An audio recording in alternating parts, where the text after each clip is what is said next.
This week is all about becoming clear about what you no longer want and what you no longer desire, and realizing it might be time to get rid of these things and move on from these things. This is an excellent week to become disgusted and to just stop being gross. And that's because the main highlight that we have this week is Venus in Virgo is going to conjoin the South Node. Venus is all about pleasure. She has fallen in Virgo, where she becomes nitpicky and not being able to enjoy the things that she would usually want because of specific details. And the South Node is about getting rid of things, moving on from things. And it can be about bringing things up from the past. So there might be something that needs to be brought up from the past. But mostly it's about realizing what you don't longer want and moving away from it. The other highlight that we have in the astrology this week is Mercury making a square to Jupiter. And the Mercury-Jupiter square is going to be about balancing the resources that you have to give to people. And we'll be going a little bit more deeper into that into this week's horoscope. Welcome back to the Astrology Report, this time for September 29th through October 5th of 2025. My name is Cam White. If you don't know me already, welcome. I appreciate you and I love you. And this week, like I said in last week, there's not much going on. And I think that's a good thing. I just want to really emphasize, I love when there's not too many big things happening in the astrology, simply because it's like, oh, thank God I could do other things besides, respond or react to all of these major things. But I really think this week is about becoming clear about what you don't want anymore. And that already kind of happened with the eclipse season that we had a couple weeks ago. But this is being like, it's just being grossed out and moving on from it. So let's go ahead and get started talking about it. If you haven't already, if you're on Spotify, give me a 5-star review. I'd love you forever. I mean, I already do, but I'd love you maybe even a little bit more. As well, go over to the website, become a member, get rising sign horoscopes, get the game plan, become a learn member, and you'll get access to all of my courses for $50 a month if you want to learn astrology and take it seriously and get some of the best astrology education for the best price. That's where you want to show up. And also, I have an app too, so you don't have to log into Safari, or I use Safari like a fool, but I have an app too, so it's all there, and you get ad-free, all my content ad-free and early there too. So let's jump into it. So we start Monday off with the moon ingressing into Capricorn really early in the morning, and then the moon will be making a sextile to Mars in Scorpio, and it will square the sun in Libra later on. Monday is great for being stoic. Monday is great. I think a lot about the Ryan Reynolds meme of him in Blade Runner 2049, or maybe it's Drive, where he just looks deadpan. The Scorpio-Capricorn connection is just very emotionless, deadpan, or maybe like Christian Bale in American Psycho. Maybe I'm watching too much shit on Instagram, but I say that because, like I emphasized last week, a lot of the astrology moving forward is at least for the next little while, is a little serious, a little intense. Let me rephrase that. It's less willpower, it's less fun and excitement, and more feelings that maybe you don't want to feel, and it's important that you use them in the right way. As the moon goes into Capricorn, like I always say, this is about feeling a little bit more stoic, feeling a little bit more disconnected with your emotions, but also doing something with it.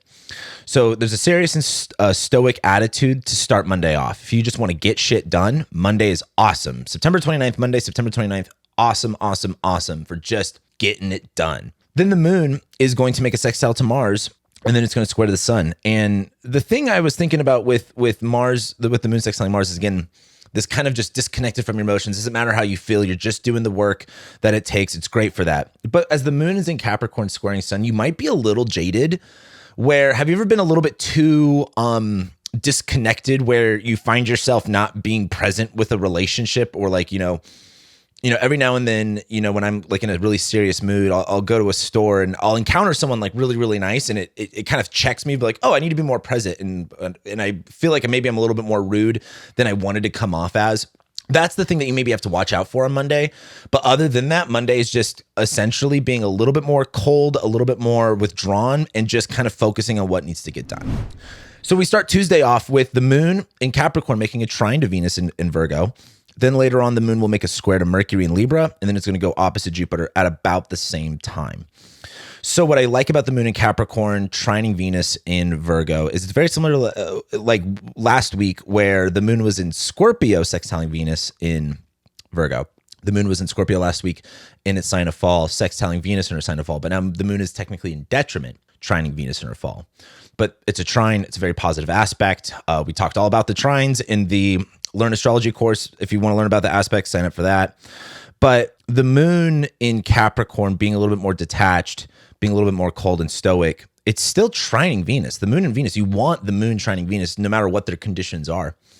And as Venus is about pleasure and fun in Virgo, she's being really specific. Like, I think what Venus in Virgo is so good about, like, when it comes, like, because Venus has to do her job, right? Which is pleasure, which is fun. It's not like she can't do that in Virgo. It's that the environment that she's in makes it counterintuitive to how it's supposed to be gone about. And so Venus in Virgo, I think a lot about thrifting with Venus in Virgo. I think a lot about, like, I don't have the access to brand new clothes, but these used clothes, I could, if I go through every single hanger in Goodwill or Buffalo Exchange, I could find that perfect thing. That's what Venus in Virgo is really good for. And there's something about that on Tuesday where when you are just kind of in the midst of just being like, you know what, like, a little bit cold, a little bit detached in my emotions, not a big deal. It's trining Venus in Virgo where it allows you to, like, have fun with it, of focusing on the details, focusing on, like, what it is that you want. But Venus in Virgo is, like, again, it's not like going to a luxury store and being like, well, this is beautiful and this is beautiful. It's like really going through each. This is what I hate about thrifting, is like, you got to go through every goddamn fucking hanger to really find things. It's a lot of work. It's not all that fun. I mean, for some people, a lot of you are probably like, what are you talking about, Cameron? It's like the best thing ever. Great for you. Not my thing. But that's kind of the idea, is being a little bit more cold and detached, being a little bit more focused on, the work, and within that being a little bit more focused on the tiny details. As the moon makes a square to Mercury, though, well, later on in the night, the moon will square Mercury and it'll go opposite Jupiter at about the same time. There's, like, this late night annoyance that happens because the moon in Capricorn squaring Mercury, it squares Mercury in Libra and then goes opposite Jupiter pretty much at the exact same time, like within an hour. There's this level of, like, no one being happy. The moon in Capricorn squaring Mercury in Libra is not being able to, like, formally express or communicate all that well. Like, Mercury in Libra is you're communicating with people and you're more diplomatic and you're focused on relationships. But the moon, like, your heart isn't in it. Your emotions aren't in it. But then that goes opposite Jupiter in Cancer, where it's like, maybe you're at a party or maybe you're at an event of some sort, and you're like, your heart isn't in it. And so the two things I wrote down was, like, late night annoyance and no one is happy. Not that everyone is miserable, but there's this level of, like, you're not present in the moment when it comes to communicating. And the moon being opposite Jupiter is this level of, like, struggling with, being optimistic or being hopeful and being giving and being outgoing and fun. There's, like, a little bit of a struggle with it. So Tuesday night is a little awkward. I really like Monday. The majority of Tuesday is fine, but late night Tuesday is just kind of like a weird, tense moment. It's not really bad, to be honest with you. It's not like a car wreck happens. It's like just emotionally awkward.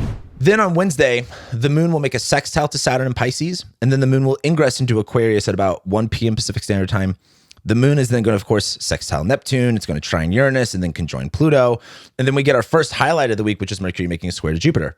The moon in Capricorn making that sextile to Saturn is, again, being a little bit more stoic and cold, but then the moon goes into Aquarius, immediately hits all those outer planets at about 1 p.m. Definitely a little bit of a vibe shift around, the afternoon, evening. The moon in Capricorn is much more, like, cold, and the moon in Aquarius is much more detached, if that makes sense. And so as the moon goes into Aquarius, it is, though, the sun in Libra and the moon in Aquarius. There's this really social atmosphere going on over the next few weeks. And it especially comes over even more so on Thursday, the next day. So there's kind of this social atmosphere going on. The moon makes the sextile to Neptune, so that's fine. Moon, trines Uranus, some sort of, like, last minute opportunity to go somewhere, talk to someone, do something. But the moon conjoins Pluto, where there's this, like, maybe nervousness or social anxiety that kind of happens with that. So it's kind of like detached. It's like being in a big group of people, being a little bit detached, not necessarily involved all that much. But then we get the Mercury, again, the highlight of the week, which is the Mercury, the first highlight of the week, Mercury making a square to Jupiter. And the thing I wrote down was, like, how do you balance helping everyone? If Jupiter is about faith and giving and abundance, and it's in Cancer, where it's like, it reminds me of my grandpa. He wasn't actually my grandpa, but he was the most active grandfather I had. And we had about, 30 cousins. I had a huge family. There was a fucking billion of us. And he would buy every one of us, because it's all boys, the same thing. One year, it had been like 2006, he bought everyone Havoc Helis. And if you don't know what Havoc Heli is, It was like this little styrofoam helicopter, remote control helicopter. There was like 30 helicopters in this house going everywhere. It was literally chaos. And I think about it because that man he made sure everyone got exactly the same thing and that we all had fun. He would also do this bet thing. One time, the last Christmas I ever had with him, I scammed him so good. And he was a big, all my family's like alcoholics and gambling addicts. So he loved gambling. And I think I scammed like $100 out of him because he had a game where if you could look at a $10 bill and guess how many ones were on the serial number. Well, I said, well, why don't we play with $20 bills? And then I think I got him to like $50 bills. And I was able to get like all this money. But he did that with all of the kids. And it was just one of those things where, there was such this giving attitude that he had. And when I look at Mercury in Libra, which Mercury is about, like, again, like the logistics and thoughts, and it's in Libra where it's like, what's fair, what's balanced, and it squares Jupiter in Cancer where there's maybe this feeling where, well, there's not enough for everyone, or there's not enough that I could give, and how do I balance what's right, what's fair? And I think Jupiter in Cancer is kind of asking you, like, don't concern yourself with that. And I think in the game plan, I think it was for this transit, I might be wrong, but I kind of brought up the whole Jesus, 2 fish and a loaf of bread thing. I'm going to fuck up the story. I don't remember what it is, but it's like Jesus fed like 5,000 people with like two fish and a loaf of bread. How the hell did he distribute that? I don't know. But that's kind of like the idea is where if you only have so much resources, you might be worried about, well, like, how do we, thinly slice the bread? It reminds me of that, I think it's Fantasia 2000 where Daffy Duck and not Daffy Duck. Who's the duck in the Mickey Mouse universe? And Mickey Mouse, where they're so poor, they're slicing the bread to where it's like see-through. You might feel that way, as if like, all right, well, we have to distribute these resources. I can only share and do so much. And I think as Jupiter's in the superior position here, there's this level of like, hey, don't be afraid to give more. I said this last week, givers gain.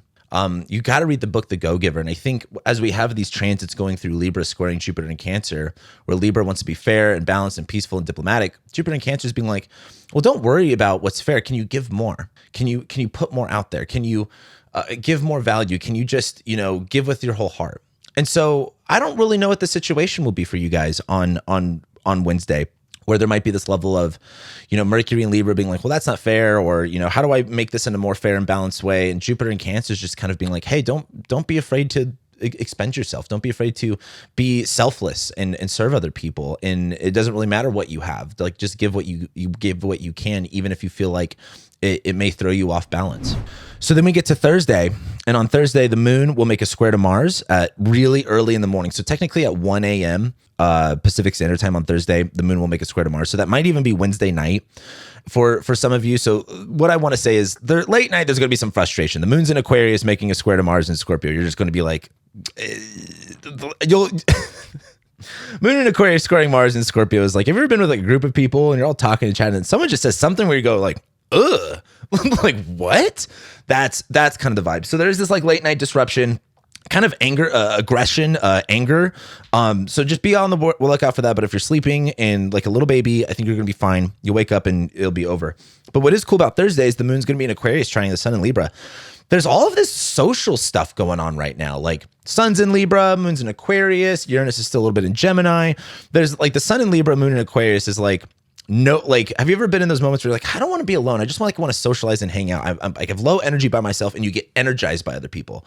That's what's going on Thursday. So if you have an opportunity to connect, socialize in any sort of way, do that on Thursday. I think it's going to be like really healthy. And I think it'll lift your spirits in a big way. Like the thing I would say is Thursday's not the day to be like withdrawn and isolated from everyone. Like, no, there's nothing there for you there. So then we get to Friday. The moon, while it's in Aquarius, will make a trine to Mercury in Libra. Then the moon ingresses into Pisces and makes a square to Uranus almost immediately. Moon in Aquarius squaring Mercury in Libra is like, the thing I wrote down was like diplomatic negotiations. Moon in Aquarius trining Mercury in Libra is like when you and the boys are having a philosophical debate on the spirit versus the letter of the law and what is morally correct and how do we progress as society. It's like, that's the vibe of the moon in Aquarius trining Mercury in Libra. However, Another way to look at it is the moon, our emotions, it's in an air sign, so it's really focused on ideas. The ideas are from a detached nature, the Saturnian nature, but it's trining Mercury in Libra, which is like, okay, well, how do I balance this out? What is my idea with this person? How do I balance out these relationships? What is fair? What is easy? What is correct? And so there's this level of like, just really thinking. Like, you never just going on up here, just thinking a lot. You ever do that? I don't think you guys ever think anything. I'm just kidding. It's so, part of me wants to label this, like my astrology report podcast is like, it's a comedy show. Sometimes I'll say a joke that I think is funny and people take it so dead ass where I'm like, do you guys, like, is the sarcasm not getting picked up by people? And it makes me feel really alone, to be honest with you. Anyway, moon is in Aquarius, trining Mercury in Libra. A lot of ideas, a lot of thinking through things, all firing on all four cylinders. That's great. Late Friday night, though, as the moon goes into Pisces, we start becoming a little bit more soft and sensitive. And it is Friday night, so there's this kind of like sporadic energy because as the moon goes into Pisces, it's soft and sensitive, but squares Uranus and Gemini, where maybe you're like ready for a very chill Friday night, but then all of your besties are like, we're going to go out here, come do this with us. Do you want to do this? And you're like, all right, fuck it. A little bit of a chaotic night, but it does look fun. I'm not going to lie. Friday night does look a little bit more fun. It does look a little bit more enjoyable. The moon's in Pisces where it's a little bit more sensitive and it will square Uranus. So no matter what your plan is, Friday night does have a disruption that might jar you a little bit. I like using that word. I don't know if you guys really like are obsessed with me the way you should be. See, that's like a joke. People will be like, Cameron, you're narcissistic. I'm like, I'm just fucking joking. I like using the word jarring now. That's like a new word I've been just like throwing liberally everywhere. Like that's jarring. I'm jarred. The moon in Pisces squaring Uranus and Gemini is like you're in your sound bath, meditation, and some person decides to have an argument on the phone on speaker right outside the building. That's what the moon in Pisces squaring Uranus and Gemini is. So you're going to have some sort of disruption Friday night. That's pretty much the best way to look at it. So if you do want to have fun, if you want to go out, it'll be fine for that. So then we get to Saturday though. Saturday is our highlight, which is Venus conjoining the South Node, which happens at about 2 a.m. And then the moon, while it's in Aquarius, while the moon's in Pisces, the moon will trine Mars. So I haven't talked about this, but this whole week, Venus is in Virgo, and she's building up to that South Node conjunction. And what I want you to do is I really want you to examine, and so something too to kind of understand is so in astrology, there's a concept called mutual reception, which is when a planet, like Venus is in Mercury's sign and Mercury's in Venus's sign.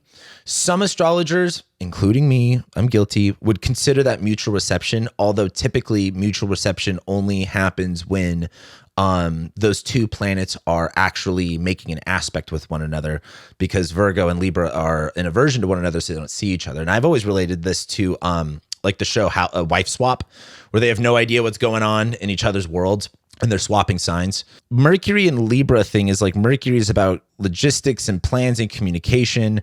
It's in this sign of Venus where it's about what do I value, what do I want, but Venus is about values and wants and desires, but she's in the sign of like logistics and planning and communication.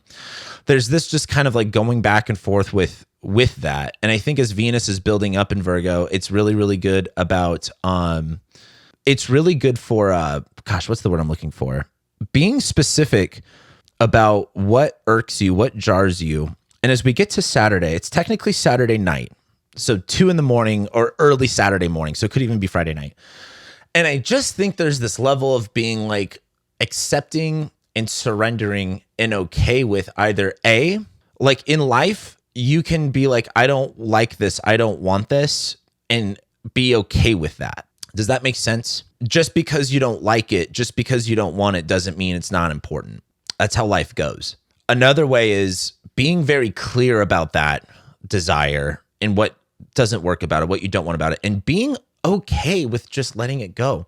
The thing about the South Node is the South Node takes away. And so when a malefic planet like Mars or Saturn is on the South Node, it makes Mars and Saturn not as bad. But when a planet like Jupiter and Jupiter and Venus are on the South Node, it makes them less good.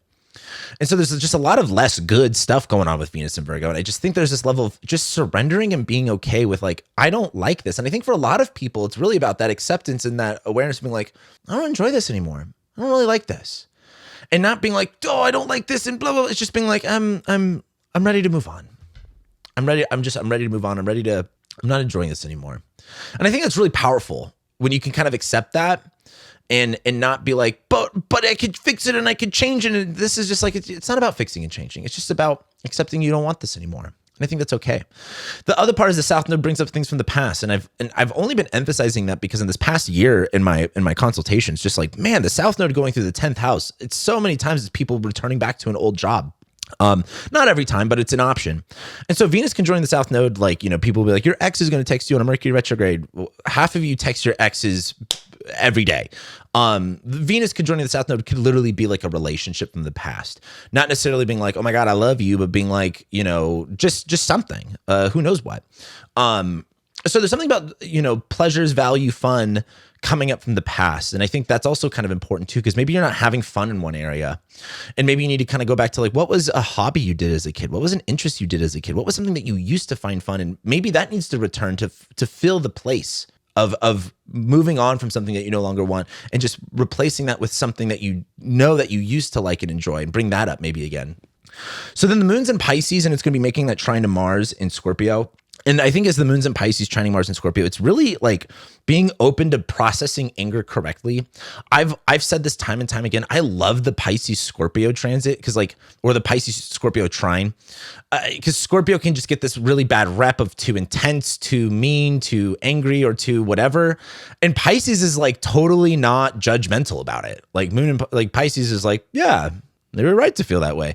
And again, I think, Theo Vaughn is doing so much for making Pisces men cool again. Because if there's one thing I've learned about online astrology gossip, it's that Pisces men are the worst. I think Theo Vaughn is fixing that. And I feel like you could say anything you want with Theo Vaughn. And he's just like, yeah. That's how I think of it. Like moon and Pisces with Mars and Scorpio is like you being angry or upset or like revengeful and just like sharing that with Theo Vaughn. And he's just like, I can't even think of what he would say. That's kind of the vibe. So on Saturday, I think it's a really good day to just be like, you know what? I don't like this. And it's okay to not like it and not being emotionally invested in, well, I'm just getting rid of it all, but just surrendering to it is what this looks like. So then we get to Sunday, the moon. So super early in the morning, about 2 a.m. at Pacific Standard Time. So late Saturday night, late Saturday night, early Sunday morning, the moon will conjoin the North Node in Pisces and then go opposite Venus in Virgo. Then we'll have the moon conjoin Saturn later on in the day on Sunday. And then later on in the day on Sunday, the moon will ingress into Aries. It'll conjoin Neptune, sextile Uranus, sextile Pluto. Here's the thing.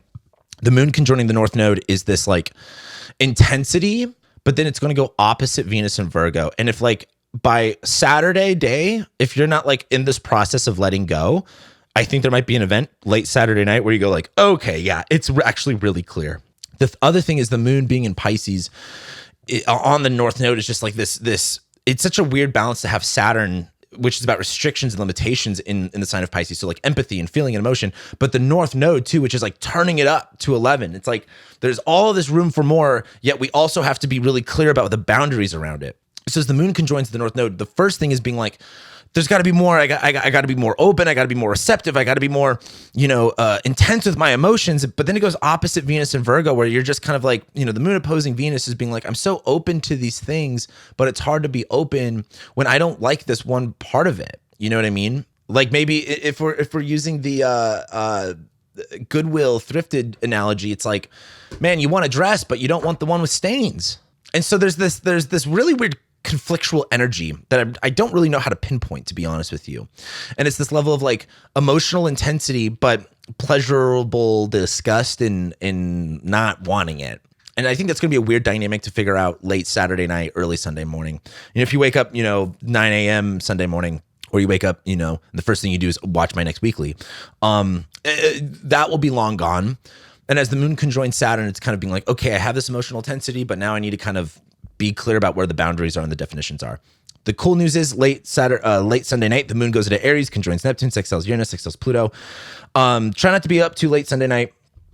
There's going to be a little bit of this tired and close off energy. But then as we get to the moon in Aries, there's this late night charge up on Sunday. All right, I'm ready for the next week. I'm ready to conquer. I'm ready to do all this stuff. Because as the moon goes into Aries, we're going to be building it for the full moon in Aries, which happens next week. Next week, Mercury goes into Scorpio, full moon in Aries. Mercury squares Pluto, Venus makes a sextile to Jupiter, and Venus goes opposite Saturn. So now next week, we're actually cooking. Next week, we actually have some astrology going on. These last 2 weeks, not much. Just a little disgust and bleh. next week we got more of that charge up energy, more of that like higher energy. And there's a lot to talk about next week. So with that being said, make sure you come around for next week. Like, comment, share, subscribe, watch this 10,000 times over again. Become a member if you're not already. Have some fun. Live a little. Get the app. Download it. And I'll see you guys next week.